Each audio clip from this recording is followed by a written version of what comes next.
মমতা বন্দ্যোপাধ্যায় একার দমে লড়াই করে বিজেপিকে গোটা ভারতবর্ষের মধ্যে একমাত্র নেত্রী হিসাবে 2019-এও যখন তৃণমূলের ফল খারাপ হয়, ভারতবর্ষের মধ্যে একমাত্র বিরোধী নেত্রী নবীন পট্টনায়ক বাদ দিলে যে বিজেপির সঙ্গে সরাসরি লড়াইতে বিজেপির চেয়ে বেশি আসন পেয়েছিল। দেখে মনে হয়েছিল 34 কমে 22 হয়েছে, কিন্তু একমাত্র নেত্রী ছিলেন। তারপরে 21, তারপরে 24, প্রত্যেকবার মমতা বন্দ্যোপাধ্যায় নিজেকে প্রমাণ করেছেন।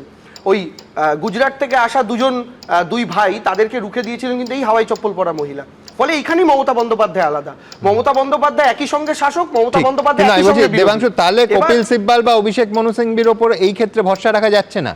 না না, সবাই আছেন, কিন্তু দেখুন সবকিছুর তো একটা প্রতীকী বা আপনি সিম্বলাইজও করাও বলতে পারেন যে আমি আমার প্রোটেস্টটা সর্বোচ্চ জায়গায় গিয়ে রেজিস্টার করলাম। আমরা কি সেটা করতে পারি না? এই যে আমরা কালো পতাকা দেখাই, তো কালো পতাকা দেখে কি ভয় পেয়ে সবাই চলে যায়? দেখে না তো। আমি আমার প্রোটেস্ট রেজিস্টার করলাম। আমরা গো ব্যাক বলছি, আমি আমার প্রোটেস্ট রেজিস্টার করলাম। আমার গো ব্যাক দেখে কি নরেন্দ্র মোদী হেলিকপ্টার থেকে দেখতে পাচ্ছেন না পালিয়ে যাচ্ছেন? কোনোটাই তো হচ্ছে না। প্রোটেস্ট রেজিস্টার করা। মমতা বন্দ্যোপাধ্যায় প্রথম থেকে এসআইআর নিয়ে যে স্ট্যান্ড পয়েন্টে আছেন, আজও তিনি সেই স্ট্যান্ড পয়েন্টেই আছেন। কনস্টিটিউশনাল লতে এখানে ডিসকাশন হবে। উনি কি পড়েছিলেন? দুটো ক্রিমিনাল কেসে গিয়ে লোকাল ম্যাজিস্ট্রেটের কাছে বলা আর সুপ্রিম কোর্টে এই সাবজেক্টে বলার মধ্যে আকাশ পাতাল পার্থক্য আছে।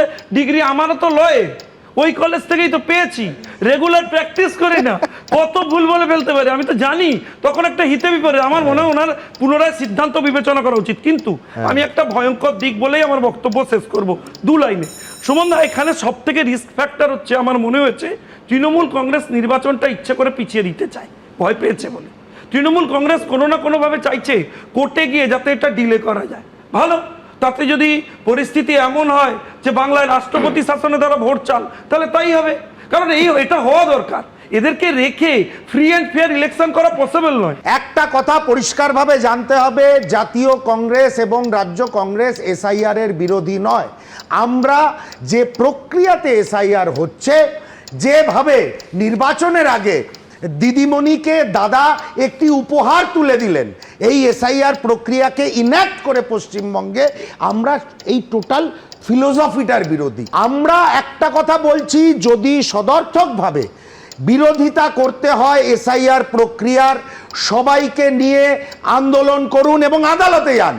ওই কিছু কয়েক হাজার পাবলিকের সামনে নিজেকে হিরোইন সাজিয়ে আসলে তলে তলে ভারতীয় জনতা পার্টির সঙ্গে আন্ডারস্ট্যান্ডিংটা করবেন না। পশ্চিমবাংলায় যে ভোটাররা অনেক জায়গায় অস্বস্তিতে বোধ করছেন, নানা রকম অসুবিধার সম্মুখীন হয়েছেন, এটা কি রাজ্য প্রশাসনের একটা বিরাট ভূমিকা আছে? মানে এর মধ্যে কি একেবারে টপ লেভেল থেকে শুরু করে ডিস্ট্রিক্ট ডিএম থেকে শুরু করে যে এআরও, এদের একটা ভূমিকা আছে। কারণ দেখুন, মমতা বন্দ্যোপাধ্যায় পুরো নিয়ন্ত্রণ আছে রাজ্য প্রশাসনের উপর। মমতা বন্দ্যোপাধ্যায় যে রাজনীতিটা ড্রামাটাইজেশন করতে চাইছেন, মানুষের সাফারগুলো তুলতে চাইছেন, তার সাথে কি কোনো কানেক্টিভিটি এই সরকারি আধিকারিকদের আছে?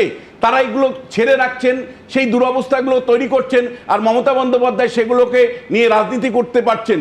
আমি প্রশ্নটা কেন তুলছি সুমনদা, আপনি দেখুন, অভিষেক বন্দ্যোপাধ্যায় 3 জন জীবিত মানুষ মৃত হিসাবে দেখানো হয়েছে, তুলে ধরলেন। এই 3 জনের যে 3 জনকে তুলে ধরলেন, এই জায়গায় নিশ্চয়ই বিএলও 2 ছিল, অর্থাৎ তৃণমূল কংগ্রেসের বিএলওরা কি করছিল? এই প্রশ্নটা তো অভিষেক বন্দ্যোপাধ্যায় বললেন না যে হে আমার দল, যে দলের প্রত্যেকটা বুথে তৃণমূল কংগ্রেসের এজেন্ট ছিল, সেই বুথগুলো থেকে কি করে মানে জীবিত মানুষের নাম মৃত হয়ে আসলো? এবিপি আনন্দ, এগিয়ে থাকে, এগিয়ে রাখে।